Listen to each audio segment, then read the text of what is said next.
Hey everybody, welcome back to another fantastic episode of Ready to Die Fighting.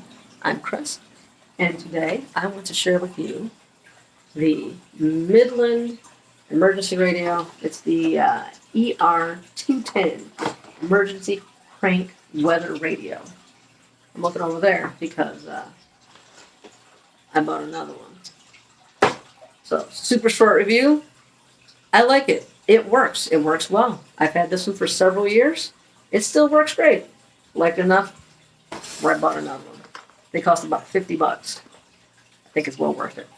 So if you don't want to watch any more of the video, that's the basic thing right there. The rest of it, I'm going to just kind of walk through some of the features and setup. It's not very complicated, but if you want to know about it, keep watching. Like and subscribe. All right, so first things first. Quick overview of what it is. It is a weather radio, emergency radio, meaning it's got a flashlight, it's got, it gives you the NOAA weather radio stations, emergency alerts, it's got a solar panel on top, and something that's a little icing on the cake is you can charge USB devices with it, supposedly. I say supposedly because although this works well for the things that I really wanted it to do, not everything works great. So the solar panel, for example, not too impressive.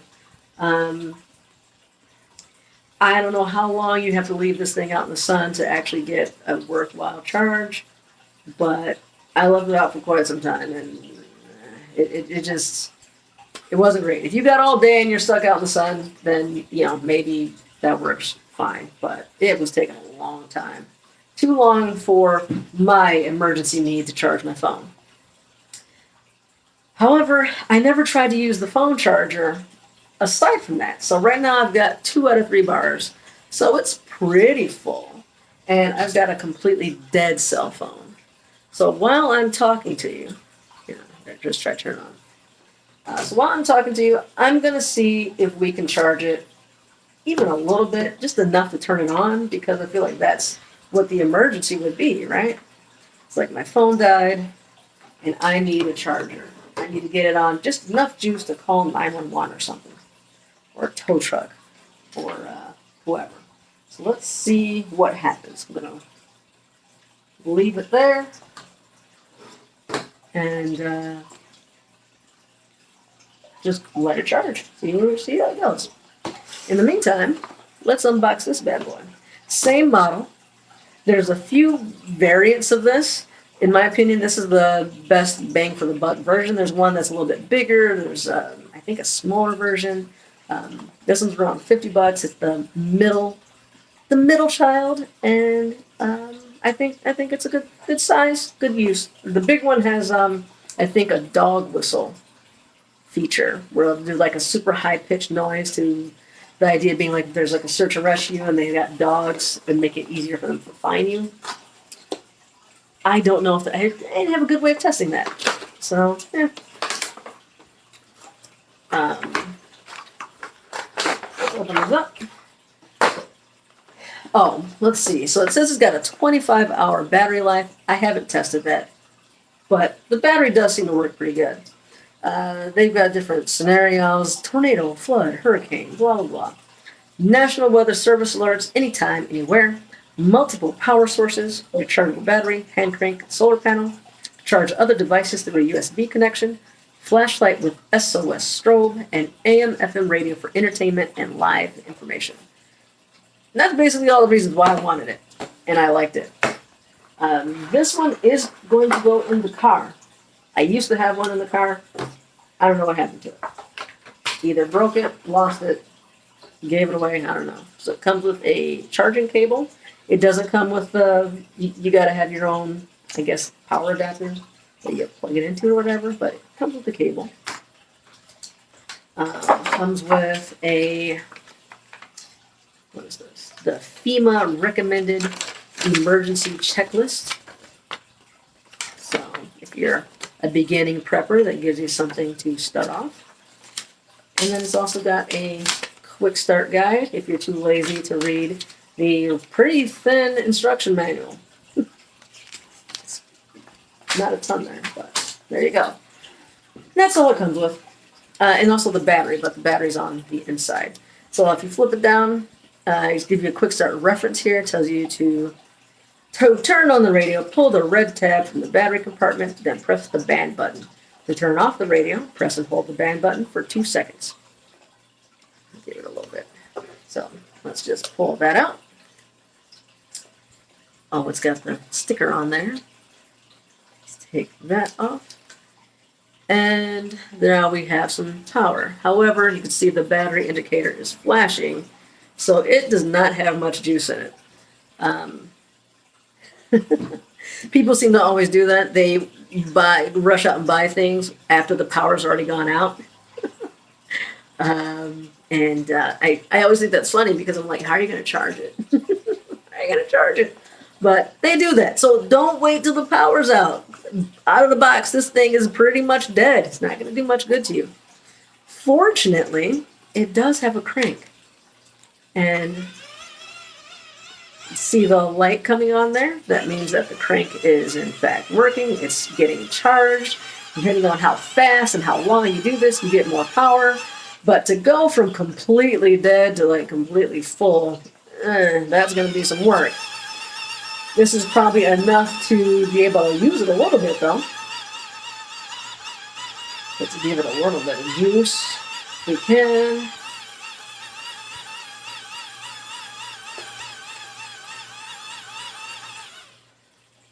Let's see how that is. Oh, look at that. We've got one bar now. So that's not too bad. That's not too bad.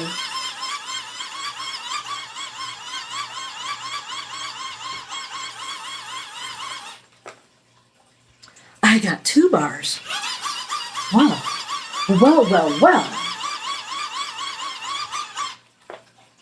Oh, it's back down to 1. I don't know how that worked. How do I keep doing it and it goes down? Whew. We'll go with that. That's good enough for now. I should be able to at least use it a little bit to get it programmed and whatnot. And that crank just tucks away like that. And it's just, I think it's very sleek, very nice design. This feels it's not like super comfortable in the hand, but it's certainly easy to grip. Like it's not going to slip out of my hands at all. Doesn't feel like it's going to break as I'm cranking on this thing. Yeah, I like it.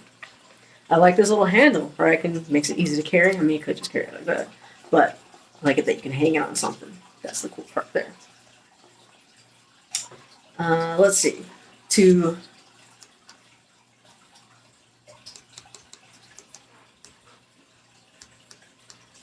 Oh man, it looks like it's not having enough juice to actually turn on. I wonder if I can program it. All right, well I can at least program it here.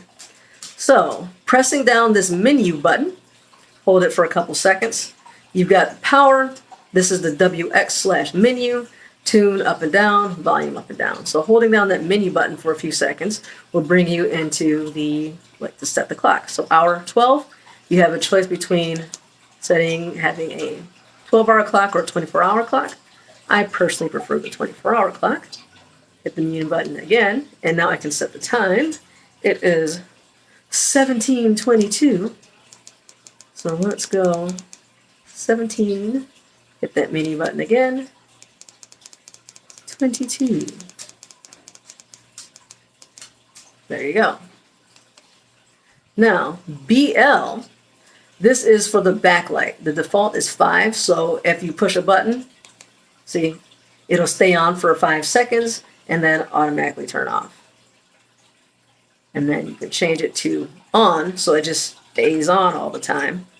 And then you can change it to off, so it just stays off all the time. I think it's easier to see the screen if it's off. So for this, I'm going to leave it off. But normally, I think I like the 5 seconds, so I would leave it on that. And then this is for the weather radio. It can show either the channel or the frequency. So FR for frequency, CH for channel. I think I'd rather have frequency. So I'm going to stick with that. And actually this, I believe, tells you, yeah, So selecting a weather channel. The ER210 has 7 National Weather Service weather channels to choose from. Press the band button, and then you use the tune buttons to select the strongest weather channel in your area. And it's got 7 of them you can choose from there. So 162.4. I think in my area, I think it's 162.550, if I recall, is the clearest one. So let's see. Yeah, it's not letting me turn it on. I think it's got to charge more. The light's not turning on either. So, good to know. Out of the box, you're probably going to have to either do a lot of cranking or charge it up before your first use. Don't wait till the power's out to buy this thing. Buy it now. $50. It's available in a lot of different places. I should make Nate do this while I'm talking. But let's go over to this one, which does have a little bit more juice. Oh, there we go. Now the light's coming on. So you can see that we've got... Oh, it died that fast. So we need to do a little more.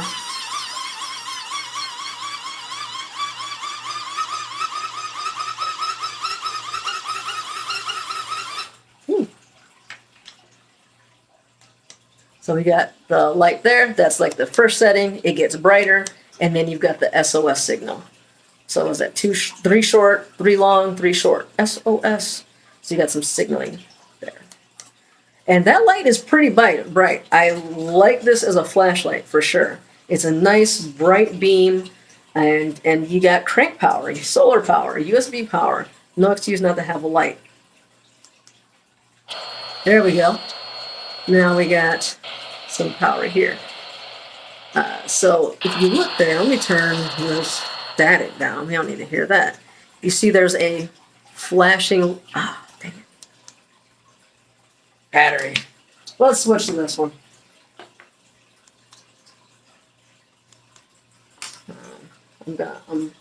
See if we got any juice. Oh, it's at 4%. So that is working. That is working. It is charging it. I can probably turn this thing on now. I can probably turn this on. Now it is down to just 1, but it did charge in not that long of a time enough for me to be able to turn this on and maybe make an emergency call. I'm going to unplug it for now. Give it a few cranks just to make sure I can use it long enough to do what I want to do. And there we go. You can pull out your antenna, get better reception. And that's the band button. So right now we're on FM. Partly cloudy. Lows in the mid-60s. There's the weather station. And there's AM. I don't know who listens to AM, but it's there if you want it. But did you know that right now, this WX button, I'm going to turn this all the way down. So this is WX, but it's also menu. So if I push that, now you see that there's a WX flashing. You see the flashing there. And so what that means is now the emergency alerts are on. So even if the radio is off, if there's an emergency alert that's sent out, this is going to give you a really loud alarm. And it is loud. It's like a woo, woo. It sounds like a police car or something. And I used to keep one of these bad boys in my car, and I had the alerts on, and one day I was driving, and this alarm went off, and it scared the crap out of me. So I don't recommend it in your car with that on. Because, yeah, it's shocking if you don't expect it. But if you're camping, I like to bring this camping with me. Because I do like to know if there's a storm coming where I'm camping. It's nice having an extra flashlight. And sometimes maybe you do want to listen to some music or talk radio or something. Also in the house, I usually just keep it charged. There's the USB port right there. So that's where you charge it, plug in just right there. And this closes up. And so I just leave it on the charger all the time. So it just kind of stays full.